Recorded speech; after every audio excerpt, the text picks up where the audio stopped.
ꯃꯌꯥꯝꯕꯨ ꯑꯍꯥꯟꯕꯃꯛꯇꯗ ꯃꯌꯥꯝꯒꯤ ꯅꯦꯔꯦꯛꯇꯔ ꯄꯦꯄꯦ ꯑꯩꯍꯥꯛꯅ ꯏꯀꯣꯛꯅꯨꯅ ꯈꯨꯔꯨꯝꯖꯔꯤ꯫ ꯋꯥꯔꯤ ꯑꯁꯤꯒꯤ ꯃꯃꯤꯡ ꯅꯤꯡꯉꯝꯗ꯭ꯔꯕ ꯊꯧꯗꯣꯛ꯫ ꯄꯨꯟꯁꯤ ꯀꯔꯤꯅꯣ ꯄꯨꯟꯁꯤ ꯍꯥꯏꯕꯁꯦ?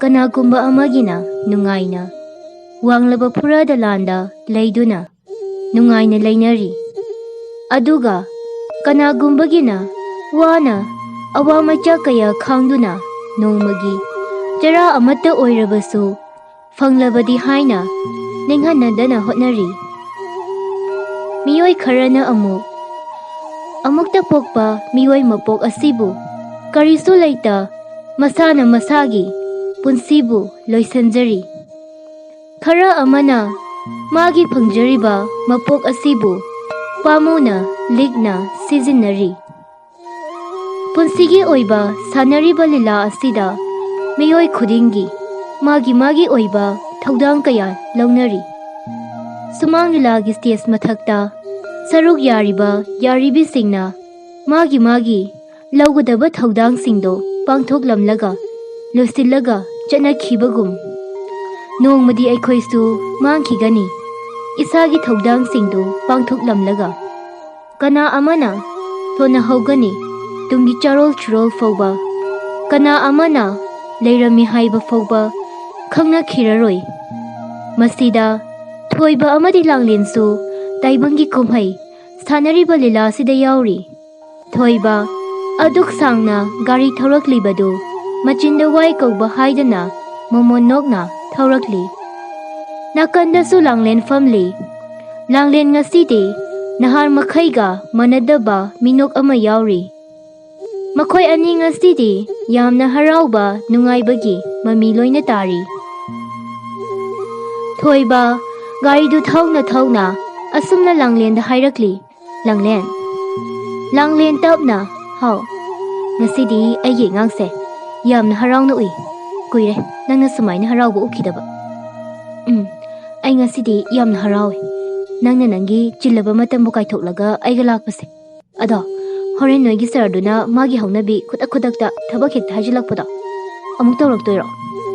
ꯈꯪꯗꯦ, ꯑꯩꯅꯕꯨꯗꯤ ꯉꯁꯤꯗꯤ ꯁꯨꯇꯤ ꯂꯧꯔꯒꯦꯅ ꯐꯖꯅ ꯍꯥꯏꯔꯝꯃꯕꯅꯤ꯫ ꯉꯔꯥꯡ ꯃꯥꯅꯁꯨ ꯑꯗꯨꯝ ꯍꯔꯥꯎ ꯍꯣꯏ ꯍꯥꯏꯍꯧꯕꯅꯤ꯫ ꯑꯩꯗꯤ ꯇꯜꯂꯤꯅꯦ ꯅꯣꯏꯒꯤ ꯁꯔꯗꯣ, ꯃꯥꯗꯤ ꯑꯗꯨꯃꯥꯏꯅ ꯑꯗꯨꯝ ꯍꯥꯏꯅꯤ, ꯑꯗꯨꯒ ꯉꯥꯏꯍꯥꯛ ꯂꯩꯔꯒꯗꯤ ꯈꯨꯗꯛꯇ ꯊꯕꯛ ꯑꯃ ꯑꯗꯨꯝ ꯄꯥꯏꯁꯤꯜꯂꯛꯀꯅꯤ꯫ ꯉꯁꯤꯗꯤ ꯃꯥꯅꯒ ꯐꯣꯟ ꯇꯧꯔꯗꯤ ꯄꯥꯏꯕ ꯌꯥꯔꯣꯏꯀꯣ?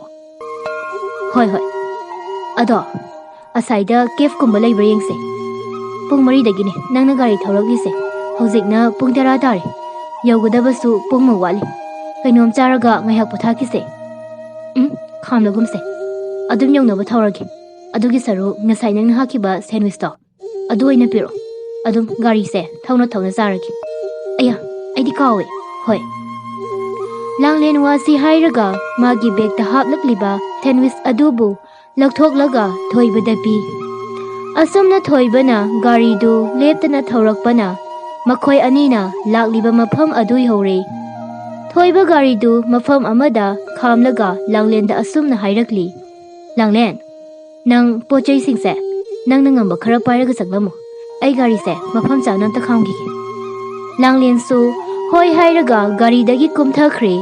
असुमना लांगलेन अमदी थोइबा मफम अदुदा मखोय अनिगी लैननबा का अमा लौरगा का अदुदा लागले। थोइबा मसादु वाबना लांगलेन दा असुमना हाइरकली। याद्रे सुमाइना अमुक्ता गाड़ी थौदबगिरा कैनो इसासे वाबना लोइरे। नंग चानब खिता कौगेरा है महीगुंबा अमसे hello अदुगा चानबसिंगदो चारगा ngahak putharaga yeng tholase। होय हाइग्रगे। असुमना लांगलेना चानबसिंगदो हाइख्रबदा ngahak leiraga purakle। मखोय अनि थारिबा पिकतक तौबा टेबल मचादुदा चानबसिंगदो फजना थमली अदुगा चारी। असुमना चारकपना चाबसु लोइसिले। लांगलेन मखोयना चारुबगी लैरिबसिंगदो फजना लोसिलमलगा मखुत मसादो हामलगा थोलकली। अदुगा हराउना असुमना हाइरकली लाओ चलसे। होय लाओ। अदुबु तंजासिदा खंगहौदना थोइबगी फोनदु ring लाकली।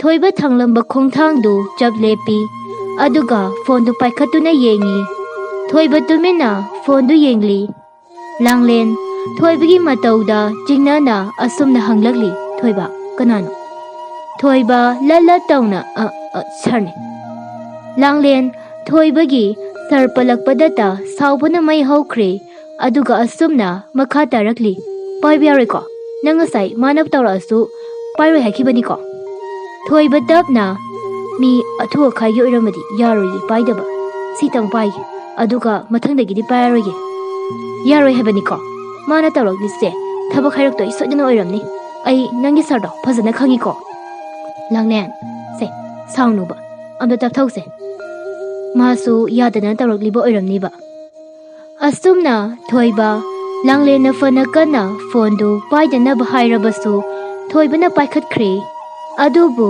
phone da hairakliba singdu Langlen khalamba adumak oirami Langlen di saubana loikre Thoiba Langlen da amuk yeng phone da hairakliba adu amuk asumna khumli hoi sir phani ai tawragagi hoi phone da thamkre Thoiba Langlen sauribadu tapna yenglakli aduga asumna hairakli Langlen ai thabak ama laksale ibani gido ai gi thabak si loiraga phajanoina yenglorse nangsu lamsang lakpagi Thoibagi wahaidu Langlen loisan han khidre Langlen sauna taning demta aina ngasai na si thokani phone du paiganu haiba natabra ha hai ada nangna anam kan mamakhai paikhrina tro Thoiba karisu khumlakte Langlen di adumak sauna makha tarakli sir ngasidi yadaba mande somda ai isagi oiba personal thabak ama chachari haina haidukhiba yadabro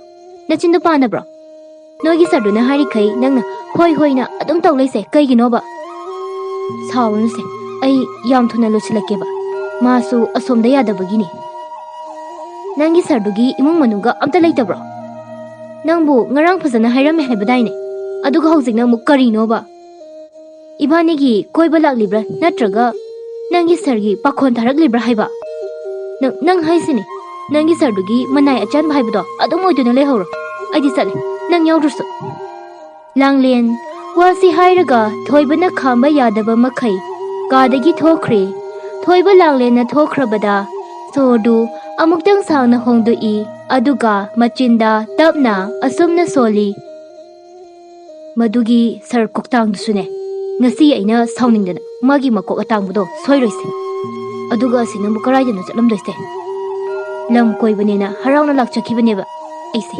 loire Thoiba wahaisi hairaga magi bekta yaurakpa laptop adu puthoktuna thabak tawba hawkre asumna sum hawkhibana numidang tasalakle pungdu phanayamdi thengjalakle pungtara khara helakle matamdo Thoiba ngasaidagi magi thabak adu loisanba ngamdraduna tawduna leiri makhutta siriba gari macha adudasu toina yengli aduga ka adugi thongjilomdasu toina yengli Langlen lakpar haina adubu Langlen di halakpa kawba laikhidre Thoiba yamna wana magi thabak singdu loisinjare mahak magi laptop to amuk hana mafam chana hapchankhre aduga kagi thongdu hangduna thoklakli aduga matomta asumna su haijari karaidan mana leiramdoisibo natte phana saunglabasu ma lakpadi yari haibanida fai khangningnasi wasi hairaga mahak lalingbu makhoina lakliba adugi mafam khuding thiba haurakle mahakna asum thirakpana laptakna mafam adumaktada leiba pat adugi mayada nupi ama mami sami deblibadu uri Thoiba tapna nupi adugi manakta changsilli Thoibana asum changjanbada nupi aduna kapagi makhon ama tarakli nang halakho kaigino nang naibu thadoktuna chakhriba aidi ngasisu nangbu ngairi ai nangbu dum ngaiduna mafam sida laikhiniye Thoiba karino khanna nupi adugi manakta changsilli adubu nupi adudi Thoibana changsilliba makhai asum lapthokhiduna pat adugi makhada kumthakri Thoiba pakhatna lauraga chensilli adubu nupi dudi Thoibana hek Pat adugi makhada kumthabaga khanghaudana mangkhre.